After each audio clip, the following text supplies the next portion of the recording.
The flames. History's greatest secret and key to a future where ships travel lifetimes to bring flames to new worlds. Those who dare to walk the fire can cross between the stars with a step if you can find a ferryman and pay your way across. For most who brave the flame alone are lost forever. May the ferryman take you. 3 talents and a good nose. Every place people called home had a different scent. Some Stan loved, some he hated. All he remembered.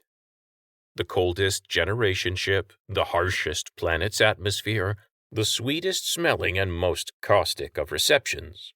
Perfumed costumes, all flavors of feasts, all conjured a smell that stayed with Stan. A mental trigger which brought back all the research, history, and intel he carried for each of the places where flames joined mankind together.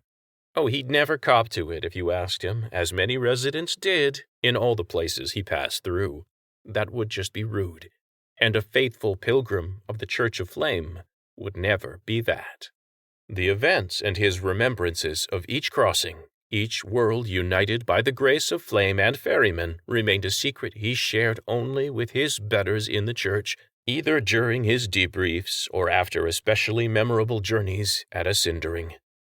Stan's nose was still seared, catching no scent but the sauna-like heat of the flame that still beat at his back. Sliding his fingers between the orange-threaded tassels at either end of the thick canvas stole looped around his neck, he looked out across a barren plain of volcanic rock, stretching as far as the eye could see. No wind blew across that dim, hazy, yellow horizon. He let each thumb and forefinger pluck at the metal beads cramped to the end of the stole's tassels and let the impressions of Kelder instinctively compile together. Steps ahead, Tran stood and waited. Behind him stood Tender Franks, her silver hair reflecting the light of the flame behind them. Both were silent and respectful, awaiting the greeting of their hosts. A handful of wide-eyed men waited on the last steps leading up to the dais. Far behind them on the rocky ground stood a few dozen more men. And cameras. Of course, there were cameras. Stan waited for the ceremony to roll along, standing silently in the shade of a massive, carved granite arch depicting licks of the flame. Waiting there, on Kelder's home flame's wide stone plinth, he closed his eyes and breathed deep. It was his custom, one of the little ways he honored each world he was graced to visit. Each visit a grace given to him by his church and the miracle of the flame. First, he emptied his lungs and tuned out his thoughts. In the meditative moments before he breathed in this new world for the first time, his mind invariably flashed back to his last cindering. Strange, he thought, that his body would draw him back to his home temple and the crackle of his own world's flame in the moments leading up to a first breath of each and every new place. And after every first crossing, Stan would look back on that first breath, trying his best to preserve it in amber and keep it unsullied by his presumptions and prejudices.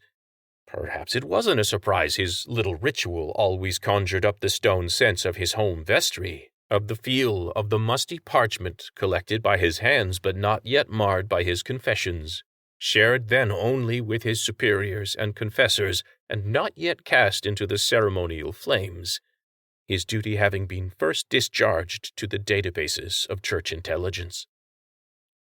He let those associations flicker and pass.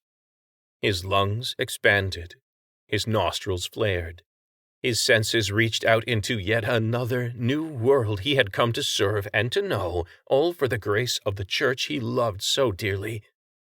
He smelled, and Stan's eyes flashed open. His knees and center of gravity dropped subtly while keeping his posture relaxed to hide his preparations for attack or defense.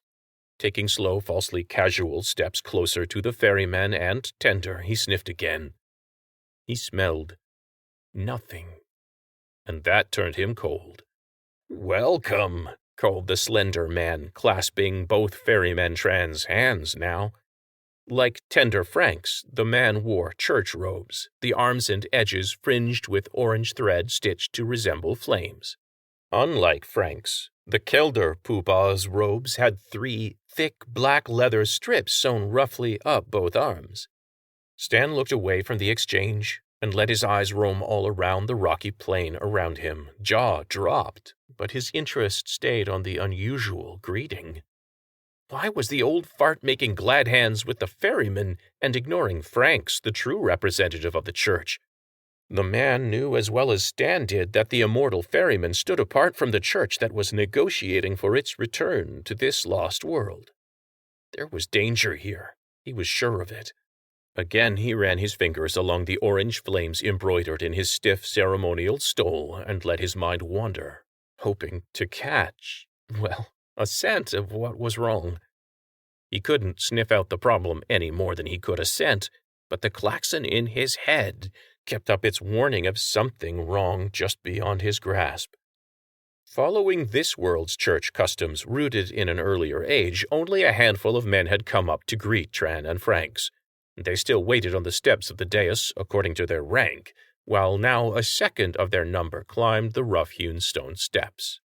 He wore the same old-fashioned vestments as the first man, with the same odd black leather strips up both arms, but he spared little attention or interest on the ferryman, even. This man's every subtle move was in counterpoint to Stan's own. Stan knew instinctively that this man was an operator. More proof everything was not as it seemed on Kelder. Stan beamed a buck-toothed smile at his opposite number and stretched his hand out. "May the ferryman take you, Kelder's own. I am Stan Kellogg. Happy greetings and peace to you, sir."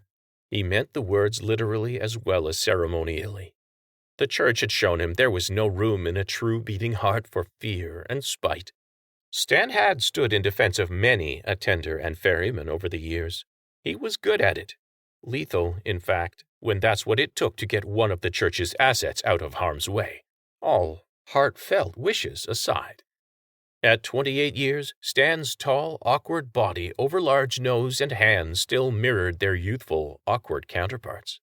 He appeared trapped at the verge of puberty, as if he had been a ferryman himself who leapt through the flames before he was fully formed. Between his awkward and over-young appearance and his genuine, kind, and open nature, Stan was frequently underestimated as little more than his ferryman's dog's body. That was a mistake many enemies of the church had not lived to regret, though Stan always did and never felt quite cleansed of them, even after scrawling his sins on the old parchment and feeding it to the flames. Stan clasped his other hand over the one he grasped and brayed another greeting. "Welcome back to the bright universe, son of Kelder." The man in front of him tried to relax a slight curl of his lip, but the disdain showed through. That was fine with Stan. It told him the other thing he was good at was working too. "Underestimate away, soldier boy," Stan thought, while his face remained open, ignorant, and stupidly happy. This meeting was exceedingly formal, a political affair more than actual welcome. This wasn't the first time that the church had spoken with the Kelder's people since Stan's group had arrived. True, to this point, all communication had been by radio, save for the one Kelder that had rocketed to orbit and dared walk unaccompanied by ferrymen through the fire. Mercifully, that first Kelder to cross was not lost, but emerged out of another world's flame undamaged to seek out the church with news of the probe's arrival around Kelder. Having signaled their willingness to talk with the church they had so long ago cast out, Stan, ferryman Tran, and church tender Franks crossed into the probe. Inside that cramped, stale shell of air, they had negotiated with skittish Kelder's leaders over radio for days before Kelder agreed that a tinder of the flame could be sent down to land near the barren planet's equator. Then came the ceremonial carrying of a torch. Of course, that old saw never went out of style. Now came a bit of show, a little pomp and circumstance between the church and Kelder, standing before the newly ignited home flame of Kelder. And next came the negotiations that would bring the reactionary world back into polite intergalactic society. Or so the church hoped. "Yes, welcome," the taller, brawnier man said curtly. "I am Telford, the Kelder's linguist." His grip was solid, but he had flinched when Stan had trapped his hand, only relaxing after re-evaluating the newcomer and still finding no threat. It has been 5 generations since Kelder allowed the, bright universe to visit, Telford explained somberly. I am here to ensure no misunderstanding mars the reunion. 5 generations? Stan puzzled over how 70 years spawned 5 generations, but kept a rapturous smile lit on his face.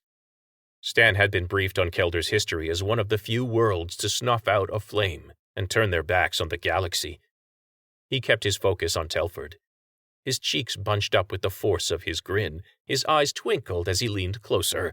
Indeed, everything becomes a little different as soon as it is spoken out loud, Stan replied in a jovial tone, still clasping Telford's hand warmly. May your diligence today save us from a war of words and woes, son of Kelder. The linguist nodded silently, fighting for composure. He extricated his hand from Stan's and stepped back. Stan did the same, his body alive and intimately aware of the man's presence and motion, ready to drag Tran and Franks back through the flame at Telford's first ill twitch. If it was permitted by tender Franks, of course. Kelder, Ferryman Tran whispered to the slender man posing with him for the far-off cameras. I thank you for your greeting, but I am only the navigator. Stan kept the dopey smile on his face and again plucked with mock nervousness at the beads at the ends of his stole, while straining to hear Tran's typically blunt words. They mingled with the hiss and crackle of the flames at their backs, which had not yet settled after the crossing. The ferryman turned his body towards tender Franks. Allow me to introduce.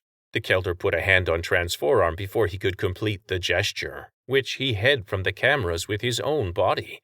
Yes, I understand, ferryman. But, the Kelder said tightly, eyes and plastic smile bouncing between the ferryman and cameras in the crowd below. On the radio, Frank's voice. I can't be seen talking with a woman, Franks finished for the Kelder in her deep, gravelly voice, at odds with her high cheekbones, smooth skin, and lustrous silver hair. Even in her 80s, the tender was proud and unbowed, and Stan could see she had no intention of bowing now. All but 2 crooked fingers on the Kelder's right hand folded into his palm, and the hand moved in a circle like some superstitious native warding off of evil. Telford crossed behind the Kelder to fill the space between the tender and the crowd. Our culture has returned to the first ways, the true ways, the Kelder said less than smoothly, again to the ferryman, back still to the cameras. The old man's face clouded whenever his eyes came too close to the tender. At first it was by necessity and then by choice, once the wisdom of the fathers became clear. The fathers. Great, Stan thought. Kelder had rediscovered male privilege. That was always fun. He had seen much worse, of course. Racial slavery, perverse caste systems based upon the size of cleavage on this world or earlobes on the next, even a couple of instances of genocide along corporate affiliation lines. Once he'd been forced to engage in a running battle back to the flame to get a tender home safe after an innocent joke revealed the stick up the ass of an entire population of an inbred backwater space station. Honestly, the lengths to which humans could go to explain and defend their ignorance of choice no longer surprised him. Not knowing the spite or hate at hand, the elephant in the room, the IED in the road, that bothered him very much.